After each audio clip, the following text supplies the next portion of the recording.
Que a graça do Salvador Jesus, o amor de Deus, o Pai e a comunhão do Espírito Santo estejam em vossos corações ao meditarmos na palavra de Deus. Vou pedir ajuda aí do passador de slides aí para colocar uns slides aí para mim. Qual é a diferença entre ouvir e escutar? Vocês já pesquisaram a respeito disso? Vocês já leram alguma coisa a respeito disso? Já meditaram, já pensaram sobre essa diferença? A diferença entre ouvir e escutar, em português, reside na intenção e no foco da ação. Coloca mais um para frente aí, isso. Ouvir é a capacidade de captar sons, um processo que é mais passivo e biológico. Vocês já se fizeram ou já ouviram a pergunta: está me ouvindo? Nunca ouviram essa pergunta? Nunca fizeram essa pergunta? Normalmente, para a gente se certificar de que o som chega, por exemplo, nas lives, né? Até é engraçado, né? Começa, abre assim: vocês estão me ouvindo? Vocês me entendem? Né? Eles perguntam. Precisa que a voz chegue. Coloque um pouquinho, mais um para frente aí. Às vezes, né, quando nós fechamos os nossos ouvidos, né, e não ouvimos, a mensagem não chega. Mais um, coloca para frente aí. Está longe a coisa. Isso, pode colocar mais um.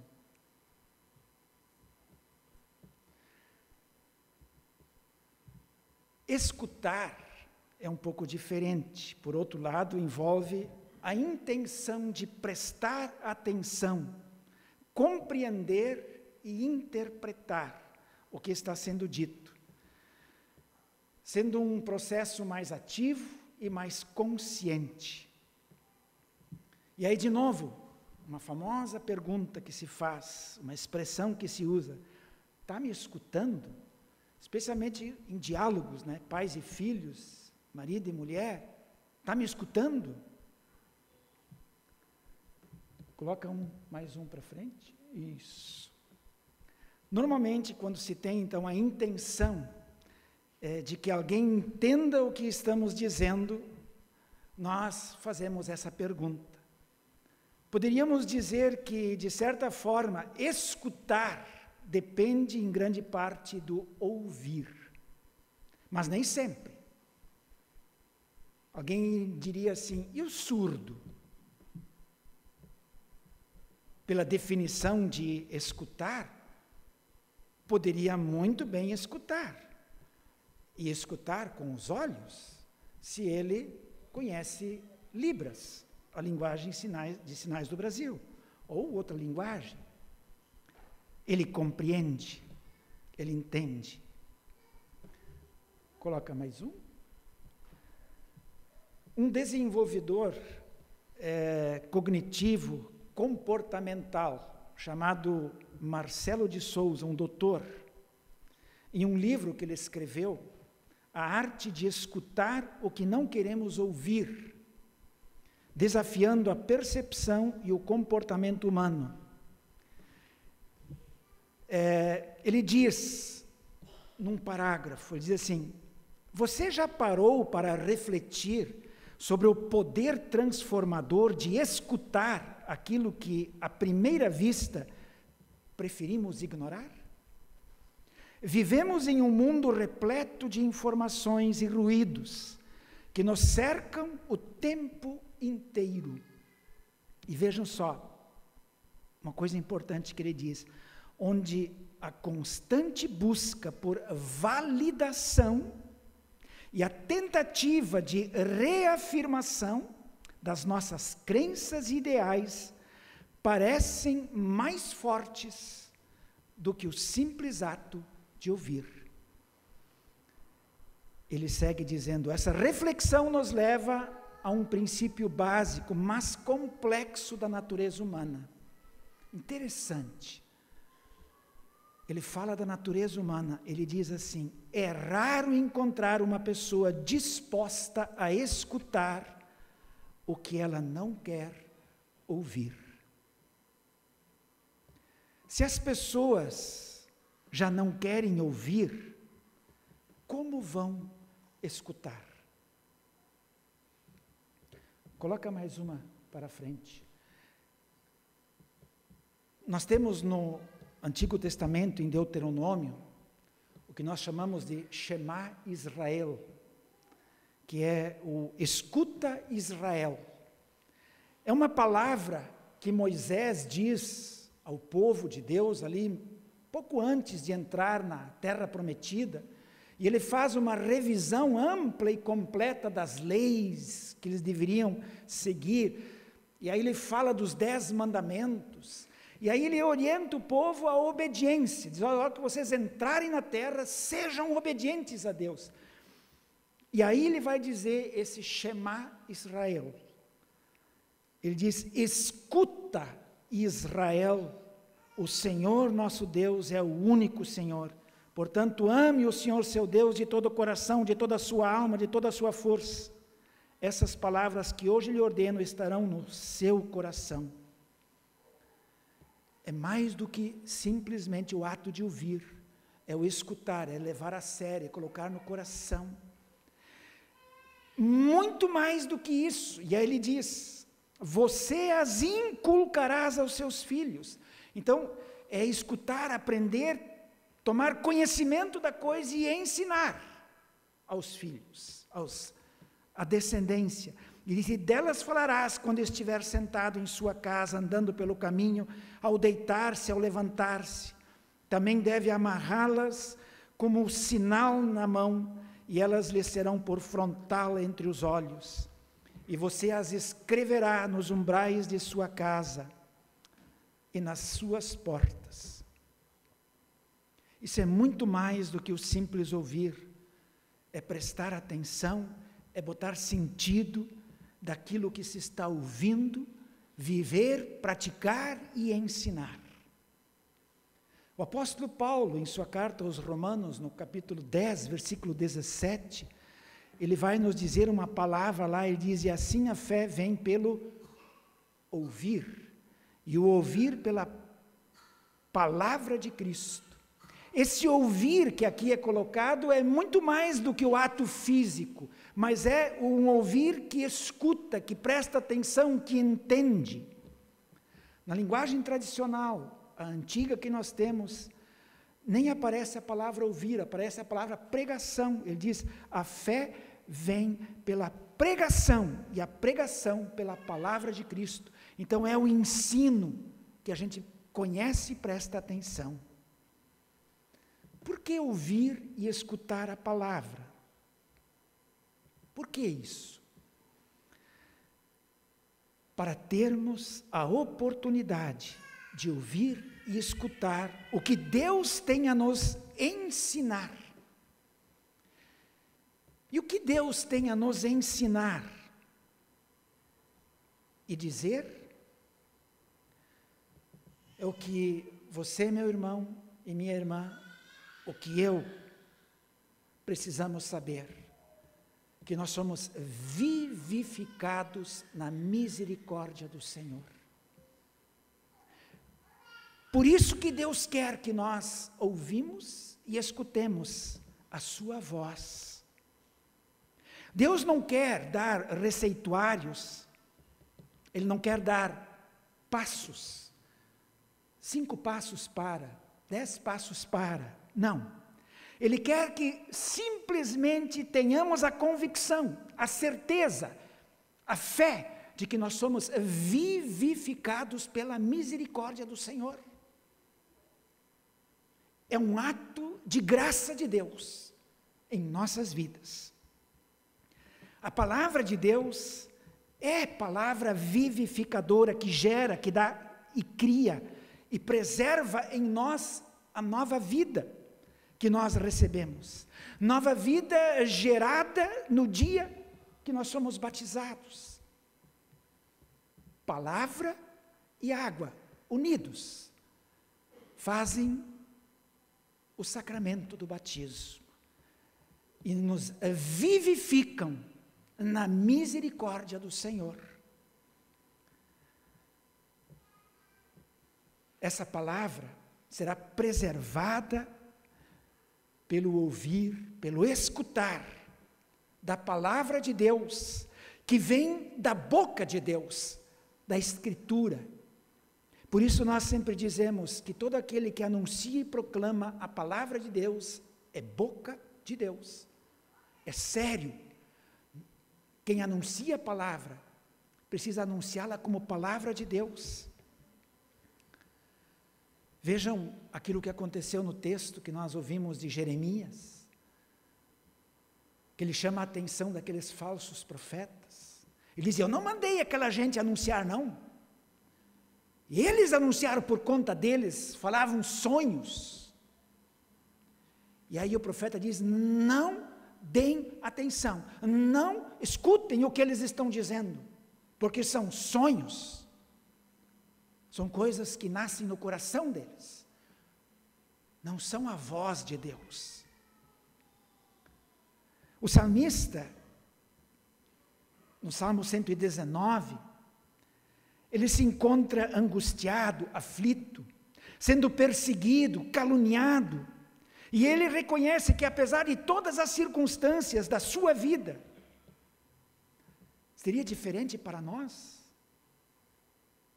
A vida é mansa, tranquila, sem problemas para nós. Não. E ele diz que ele é vivificado na misericórdia do Senhor. E é por isso que ele vai exclamar, ele diz: a minha alma desfalece aguardando a tua salvação, porém espero na tua palavra.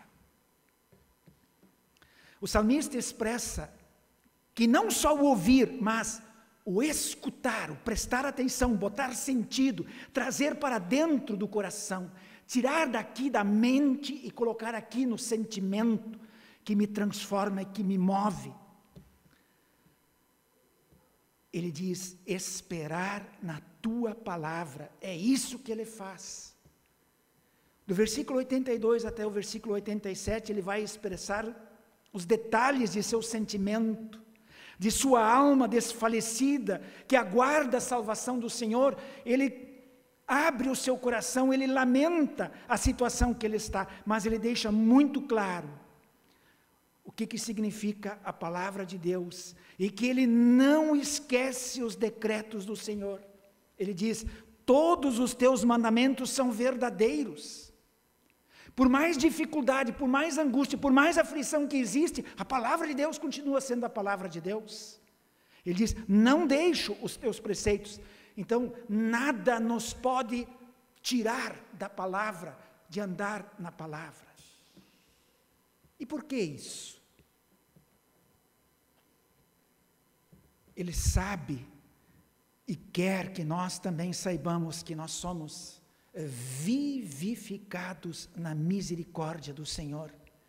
Misericórdia que se mostrou redentora no que Cristo fez ali na cruz, em meu lugar e em teu lugar, pagando com sua vida por todos os nossos pecados. Perdão que nos é dado ali na Santa Ceia, no pão e no vinho, ligados à palavra, que fazem dele o sacramento, a presença real e viva de Cristo, para dar perdão, vida e salvação. Nem sempre nós estamos dispostos a ouvir, muito menos escutar. É algo natural no ser humano. Como diz aquele doutor, o doutor Marcelo, as pessoas não estão dispostas a escutar o que elas não querem ouvir. Precisamos ouvir e escutar a palavra, a voz de Deus. O povo de Deus, como disse antes, no tempo do profeta Jeremias, que estava no exílio, e lá estava porque se afastou de Deus, não quis ouvir Deus, queria só ouvir o seu coração, só queria ouvir a sua vontade. E aí, de repente, eles querem ouvir de um profeta, não a voz de Deus, mas a voz do coração daquele profeta, que traz sonhos, palavras agradáveis ao coração deles, palavras que eles queriam ouvir, não a palavra que Deus queria que eles ouvissem. Veja só o que ele diz, o profeta diz: não deem ouvidos às palavras dos profetas que profetizam entre vocês e que os enchem de falsas esperanças, falam as visões do coração, não o que vem da boca do Senhor. Dizem continuamente aos que me desprezam: o Senhor disse, vocês terão paz. E a todos que andam segundo a dureza do seu coração dizem: nenhum mal lhes sobrevirá. Vai ficar tudo bem, vai ficar tudo jóia. Será? Essa era uma mensagem de enganação, que dizia que tudo iria ficar bem, baseada em sonhos. E ele diz: até quando acontecerá isso no coração dos profetas que proclamam mentiras, que proclamam só o engano do próprio coração? Pergunta Jeremias. Até quando tentarão fazer com que o meu povo se esqueça do meu nome por meio dos sonhos que contam uns aos outros, assim como os pais deles se esqueceram do meu nome por causa de Baal? Quantas vezes nós ouvimos as vozes do mundo que nos agradam, nos satisfazem, mas que vão nos empurrando o inferno adentro, já nessa vida. Isaías diz assim: o profeta que tem um sonho, conte-o como um simples sonho. E aí ele chama a atenção, diz: mas aquele em quem está a minha palavra, fale a minha palavra com verdade. Por isso, quando nós chegamos no nosso culto, uma das primeiras coisas que a gente faz, a gente confessa os nossos pecados. Isso é uma verdade. Nós somos miseráveis pecadores e precisamos confessar os nossos pecados. Não é porque estamos aqui que somos santos. Não é porque entramos na igreja que vamos para o céu. Não é porque somos luteranos que somos salvos. Não. O que nos salva é a misericórdia do Senhor. E nessa misericórdia nós somos vivificados. Ignorar isso seria se colocar debaixo do juízo de Deus, seria não entender a palavra que Jesus fala no Evangelho de hoje, quando ele fala que quer revelar o seu reino, não somente através de julgamento, mas especialmente e principalmente através da graça, graça que ele mostra na cruz por cada um de nós. Ele traz uma palavra dura, Jesus. Ele diz: eu vim para lançar fogo sobre a terra, e bem que eu gostaria que já estivesse aceso. A condenação sobre aqueles que pecam, que se afastam de Deus, que ignoram Deus, que desprezam Deus. Ele diz: mas existe um batismo pelo qual tenho de passar, e como me angustio até que o mesmo se cumpra. Que batismo é esse? A cruz, o sacrifício que ele faria por cada um de nós, para que tenhamos perdão, vida e salvação. Por mais divisões que possam existir, mesmo dentro do próprio lar, na família, escolher escutar a voz de Deus é saber-se vivificado na misericórdia do Senhor. Lembrem o que Paulo disse em Romanos 10, 17, ele diz: e assim a fé vem pelo ouvir, o escutar, e o ouvir, o escutar pela palavra de Cristo. A palavra de Cristo é: perdoados estão os teus pecados. É um ouvir que também escuta, e era isso que os pais da fé, como nos ensinou o livro de Hebreus, a grande nuvem de testemunhas que diz ali, faziam, dos quais nós aprendemos o que é crer, o que é fé. Eles escutavam o que Deus tinha a dizer e eram vivificados na misericórdia do Senhor. E Hebreus tem uma palavra para mim e para você, meu irmão, minha irmã, de que nós somos vivificados na misericórdia do Senhor, quando Ele diz, portanto, também nós, visto que temos a rodear-nos tão grande nuvem de testemunha, livremo-nos de todo o peso e do pecado, que tão firmemente se apega em nós. Como é que nós nos livramos? Confessando-os àquele que perdoa, Cristo, que tem desejo de perdoar os nossos pecados. E aí ele segue dizendo assim: e corramos com perseverança a carreira que nos está proposta, olhando firmemente para o autor e consumador da fé, Jesus, o qual, em troca da alegria que lhe estava proposta, suportou a cruz, sem se importar com a vergonha, e agora está sentado à direita do trono de Deus.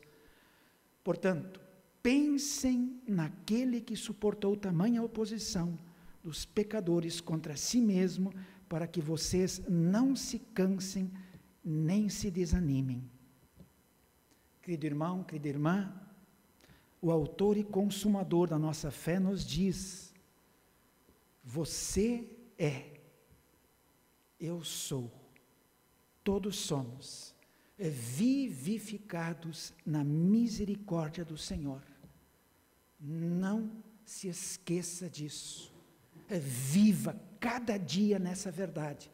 Você é vivificado na misericórdia do Senhor. Amém. Que a paz e o amor de nosso Deus e a compreensão que o Espírito Santo nos dá de sua palavra, que nós escutamos, faça com que o dia a dia de nossas vidas seja esse viver cada momento na certeza de que somos vivificados na misericórdia do Senhor. Amém.